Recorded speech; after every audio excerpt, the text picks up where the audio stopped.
I'm Ariana Bennett, and welcome to this 2 News Investigates special program. More than 160 years ago, the discovery of gold and silver in the northern Nevada hills changed the area from barren desert to boomtown. The Comstock lode, as it was called, made millionaires out of mine owners. And it also led to Nevada's statehood, since the precious metals mined in the then Nevada Territory were needed to fund the Union effort in the Civil War. But our legacy in mining hasn't only passed down a positive inheritance. A chemical process used to extract precious metals in the late 1800s has left an enormous pollution problem that even longtime Nevadans might not know about. Millions of pounds of mercury in the land, water, and wildlife. And if we're not careful, it can make our people very sick. In this special program, I'll explain the issue, how we got here, how it's impacting our population, and what to do to keep yourself and your family safe. Starting with, don't eat the fish from the Carson River watershed. It's a beautiful spot for a day of fishing. But you won't want to eat what you catch. Lahontan Reservoir is home to the most toxic fish in the world. The problem is mercury, high levels of the heavy metal that over time have built up in the fish, the waterfowl, and the plants, all throughout the Carson River watershed. Mercury is a serious neurotoxin, or it affects the nervous system, especially in children. The Environmental Protection Agency has had their eye on the problem since 1980. In 1990, the whole area was put on the National Priorities List as a Superfund site, a designation for some of the most polluted, potentially dangerous parts of the country.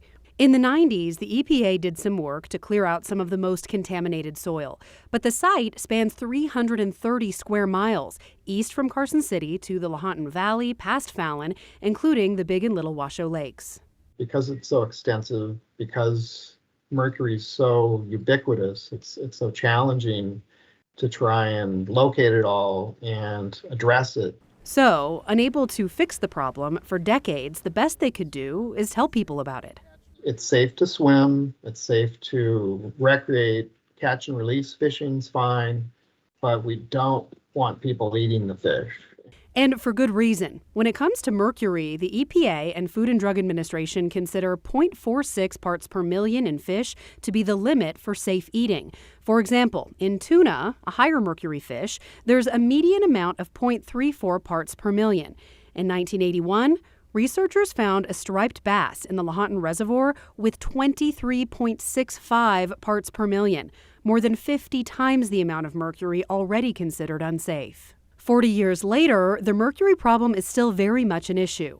In 2021, the EPA released an updated set of recommendations to manage the site. The agency considered 4 options, from doing nothing to major actions like removing soil from riverbanks and placing rocks to shore up erosion-prone areas. But those more comprehensive plans come with hefty price tags, between $162 and $212 million over 30 years. It may be great to be able to clean up all the mercury, but 14 million pounds of mercury that's been scattered over 130 miles is a pretty monumental task. So the EPA is going with a much cheaper option. Monitor the site and try to increase awareness so people don't put themselves at risk. What can we say most specifically is don't eat the fish. EPA officials say eating one high mercury fish isn't likely to hurt you, but eating the fish regularly or during childhood or pregnancy could cause major health problems. Mercury poisoning can cause vision problems, muscle weakness and tremors, speech impairment, and major birth defects involving the brain. The biggest health effect that we worry about is really the neurologic system. That highly volatile kind of early developmental phase is really susceptible to mercury exposure. And there have been a lot of studies that have shown the detrimental effects to future cognition. Unfortunately, once it's in your system, there's not much you can do. So when it comes to mercury, the best treatment is prevention. So generally speaking, there really is no treatment for a mercury overload or mercury poisoning per se. If you know that you've been exposed to a large amount of it, there are things that can be done medically, like chelation therapies, things to try to remove the amount that's there right then from the body. But exposure over time, there's no treatment for. The best way to treat it is just to avoid being exposed as much as you can. Even with the effort to increase public awareness, with such a large area to cover, there are long stretches of shoreline with no signs. Now, they did get some extra funding from the 2021 federal infrastructure bill. So coming up on this special, we'll show you how they're using it to test new technologies that might make it easier to find the mercury and keep people safe. But first, we will take a trip back in time to the Comstock circa 1860 to show you how the mercury got into our water to begin with. Stay with us.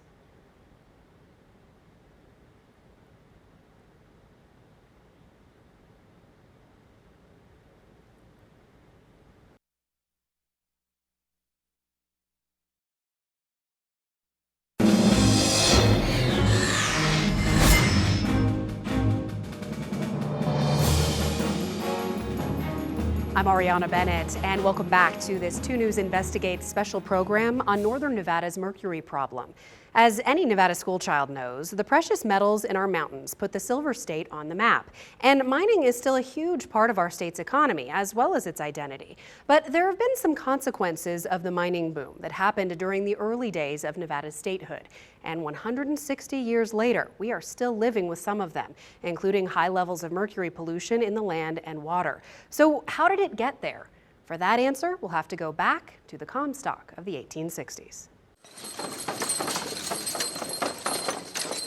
It would have been noisy, it would have been dirty, it would have been dusty. It would be a bustling community of 20-some thousand, 1875 people. In the mid-1800s, the hills around Virginia City were swarming with optimistic prospectors, hopeful miners, and all the boarding houses, shops, and saloons that sprang up to sustain them. It was not a comfortable city to live in. The mills were operating, and there were so many of them that you could feel that vibration in the ground. It was a prosperous time, betting on big payoffs from risky gambles, that the tunnel you blasted into the mountain would yield something shiny. And often enough, it did. The Collar Mine was one of the main mining operations on the Comstock. It produced millions and millions of dollars in gold and silver. Every speck of silver and gold that came out of those mines could mean the difference between a rich year or a shuttered operation. It also meant an enormous amount of tax money that the Union effort wanted during the Civil War. That led to Nevada's statehood in 1864. Technically speaking, Nevada did not have sufficient population to legally be made a state. But because of its input to the federal government, to the coffers and what have you, it was just short of the actual population necessary. But they made it the state anyway. With the modern equivalent of billions of dollars at stake and a war on, mining companies relied on the mills. Welcome to the Donovan Mill. Like this one in Silver City, Nevada.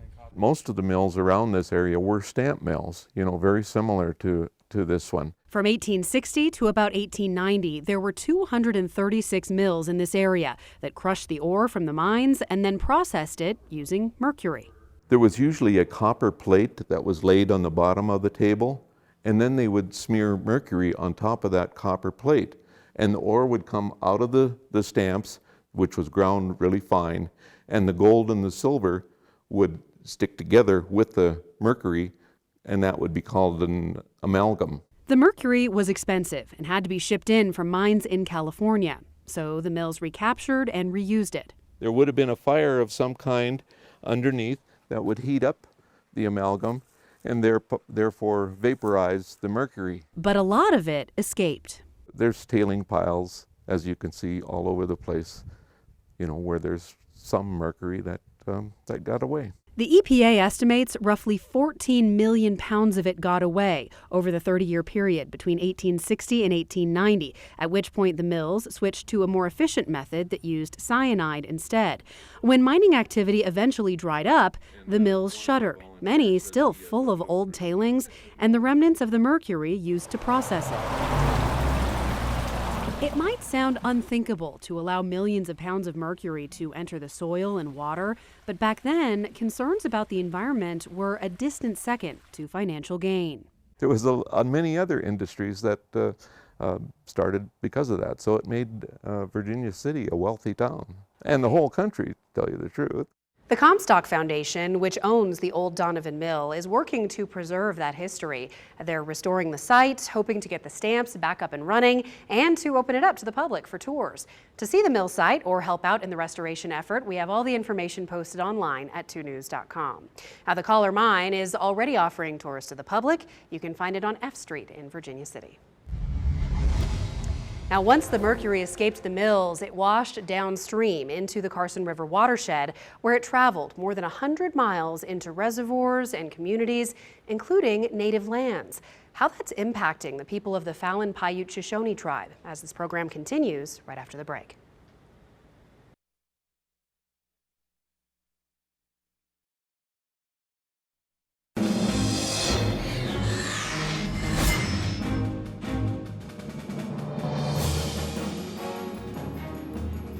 I'm Ariana Bennett, and welcome back to this 2 News Investigates special program.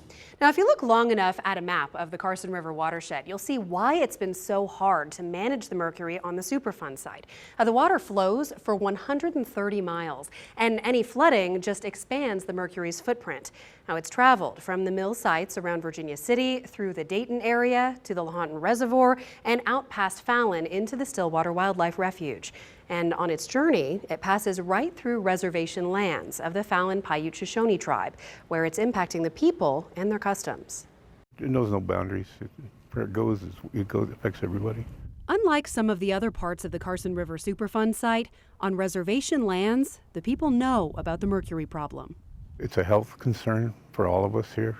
The EPA's study found unacceptable health risks for tribal members practicing a traditional tribal lifestyle. For them, the mercury means a further departure from their ancestral way of life, of hunting and fishing and using water plants for food and materials. These are constructed completely out of tule and cattail. The cattail itself and the tule were used to eat as a sustainable food source, like infinitely sustainable. Those plants grow abundantly along the waterways near the reservation. But now, knowing about the mercury, the risks are too great. I'm not going to go to the Carson River or any of those main sources to go get this because I have to handle it. I have to go re-wet it. I have to put it in my mouth. Sustainability is integral to traditional native diets. Alan says it's not just what they're eating, but the ritual that goes along with it. The food and the water is kind of the first thing. It's not the fact we can't go with our friends and family and go hunting. It's the fact that we can't go with our tribal people and go have a traditional rabbit drive and then come home and do all these things with our people in that same activity circle that would keep us healthy as it did for 100, 1,000, 2,000, 3,000 years. The problem is we aren't sustaining our bodies enough to sustain our mind and our spirits and everything else that's involved with us to go and make things right. We reflect with, land and water and the animals and the environment. It's Mother Earth, and you're polluting it. So that affects us a lot. Well, everybody it affects, but to us, we hold the earth sacred. So, yeah. Before it can make it onto reservation land, most of the mercury, about 92% of the total that flows down the river, gets trapped in the Lahontan Reservoir. So as we've mentioned, the fish in Lahontan are some of the most toxic in the world. That water is nice for recreation, like swimming and fishing, but it is vital for farming in the Fallon area. So what does the mercury mean for agriculture? When farmers use it for irrigation, does the mercury make it into the plants or the animals that eat the plants? And is it safe then to eat products from Fallon?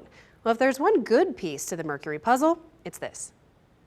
We did look at, what would be the impacts of all the agriculture in the Fallon area, and we did not see a problem with that, nor with the cattle, livestock industry down in the Fallon area at all. So in its report, the EPA found, quote, no elevated health risks for Lahontan Reservoir surface water used for irrigation around the city of Fallon and Churchill County, Nevada. Therefore, bioaccumulation of mercury in agricultural plants, including fruits and vegetables, or as forage for cows and steers and heifers, does not appear to present an unacceptable risk, end quote. The EPA scientists explain the issue like this. Because mercury is a heavy metal, it falls to the bottom of the reservoir.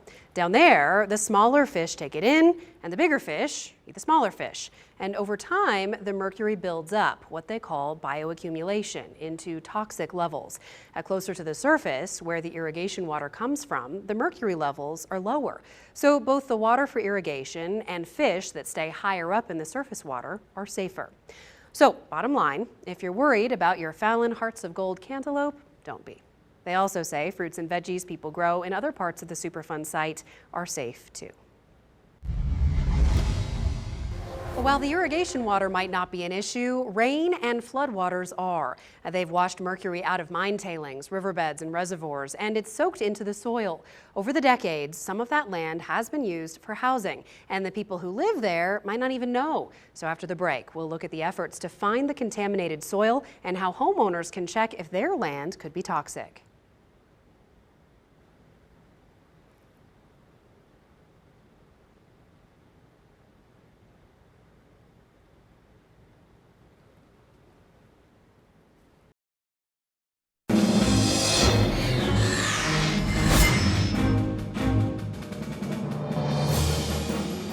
I'm Ariana Bennett, and welcome back to this 2 News Investigates special program.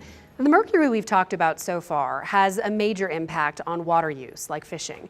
But the mercury that pollutes the water has also polluted some of the land.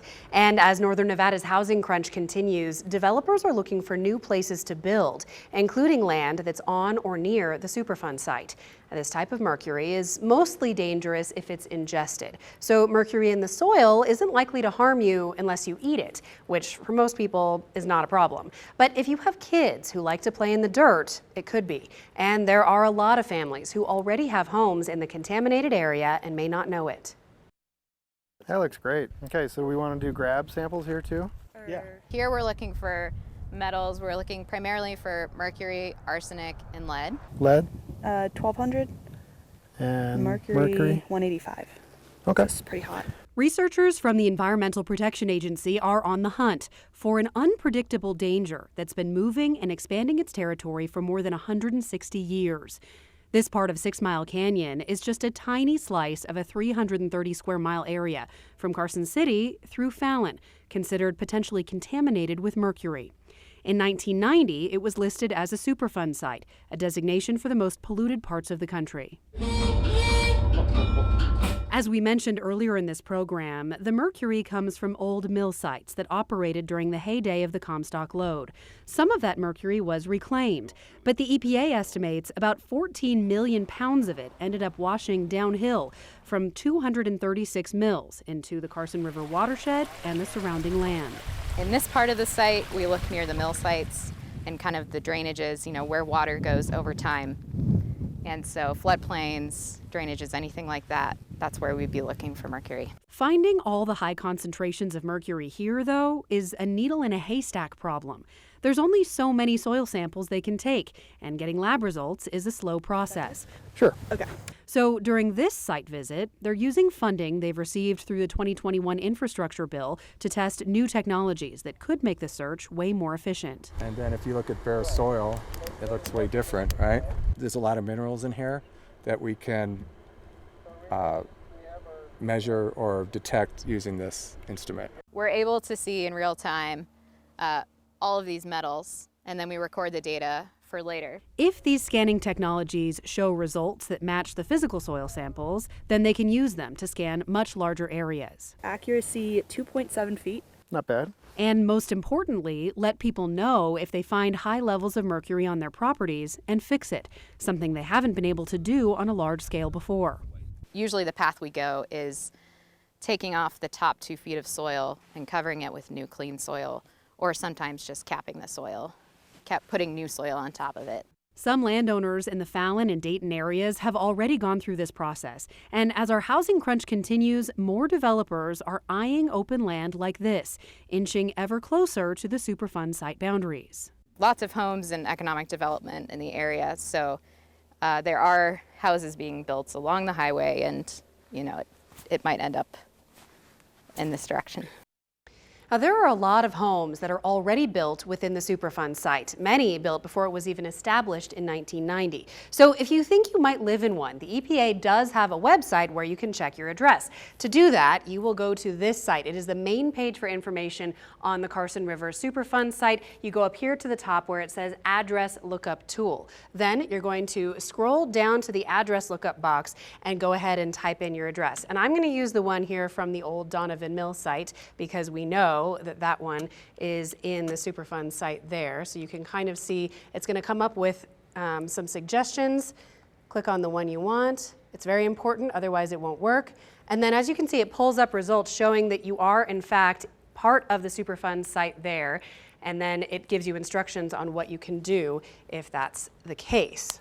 Now, if they find high levels of mercury on your property, they will pay for the mitigation. And thanks to funding from the federal infrastructure bill, they say they can do more of these more quickly. But it's worth mentioning that this only applies to individual homeowners. If you're a developer, you will have to pay for any soil mitigation yourself. In Nevada, just like sagebrush, wild horses, and an independent spirit, our wide open spaces and the enduring legacy of the mining boom are part of our identity. Now, the mercury is part of living here too. The risks it brings aren't temporary. Technology hasn't yet come up with an elegant solution for environmental problems on this scale. But knowing about it means keeping ourselves and our families safe. So, for the link to check your address, information about the Donovan Mill or the Collar Mine, or to read the full site plan from the EPA, you can go to our website, that's 2news.com.